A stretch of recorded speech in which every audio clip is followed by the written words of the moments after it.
Good morning students. मैं Ranjita ma'am online class में आपका स्वागत करती हूँ। आज मैं क्लास 4 के बच्चे को हिंदी में पाठ 5 पढ़ाऊँगी। साधु की सलाह चित्रकथा है। कल तक आप लोग यहाँ तक पढ़े थे। आज देखिए, माया राम तो जैसे फूला नहीं समा रहा था। माया राम तो जैसे फूला नहीं समा, बहुत खुश हो रहा था।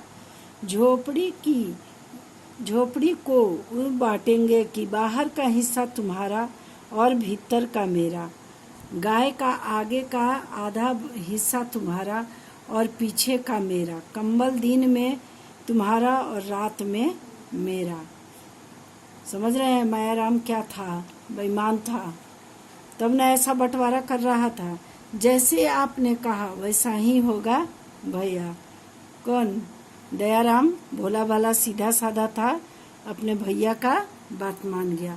अब तो माया राम के मजे आ गए। गाय का दूध उसके ही से आता और गाय के लिए चारा लाकर खिलाना पिलाना दयाराम की जिम्मेदारी हो गई।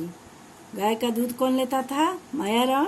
और खिलाने पिलाने का काम दयाराम का था। कंबल ओढ़कर मजे से माया राम झोपड़ी के अंदर सोते था, जबकि दयाराम बाहर ठंड में ठिठुरते हुए रात काटता था। सब चीज में फायदा किसको था? माया राम को। दयाराम को सब चीज में घाटा था। सुबह धूप निकलते ही कंबल दयाराम को मिलता और वह उसका कोई लाभ नहीं ले पाता था। तेज धूप में कंबल पीठ पर डाले दयाराम गाय को चराता रहता था। इस बंटवारे से दयाराम बहुत दुखी था। एक दिन गाय मैदान में चर रही थी। वह पेड़ के नीचे उदास बैठा था। तभी वहां से एक साधु बाबा गुजरे। क्या हुआ? मैदान में गाय चरा रहा था तो पेड़ के नीचे उदास बैठा था। तभी वहां से एक साधु बाबा गुजरे।